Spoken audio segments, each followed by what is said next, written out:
La Fundació Pau i Solidaritat va ser constituïda el 1991 a instàncies de Comissions Obreres Catalunya per a dotar-se d'un instrument per a la promoció de la defensa dels drets humans laborals al món. Això ho fem a través de dues línies de treball. Per una banda, mitjançant l'enfortiment de la solidaritat entre la classe treballadora, a través d'accions i projectes de sensibilització i educació per al desenvolupament. I per l'altra banda, a través de l'apoderament de les organitzacions sindicals en aquells països on detectem una major situació de vulnerabilitat dels drets humans laborals i de les llibertats sindicals, a través de projectes de cooperació sindical i transformadora. Per això, la Fundació Pau i Solidaritat en els últims anys ha focalitzat la seva activitat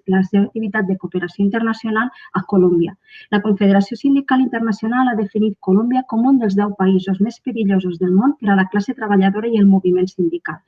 on els drets humans laborals i les llibertats sindicals no estan garantits i on ser sindicalista ha esdevingut una activitat d'alt risc que fins i tot s'acaba pagant amb la vida. Des del 2004, la Fundació i la CUT de Colòmbia tenen establerta una relació constant i fluida que ens ha portat a col·laborar conjuntament en diferents projectes de cooperació al desenvolupament i sindical.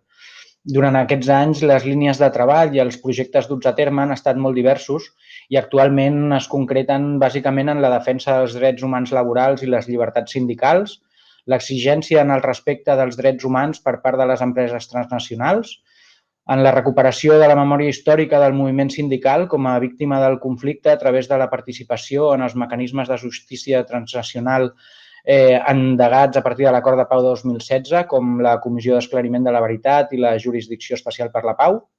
i finalment en la promoció de l'Agenda 2030 i especialment en els objectius de desenvolupament sostenible, el 5 i el 8, d'igualtat de gènere i treball digne.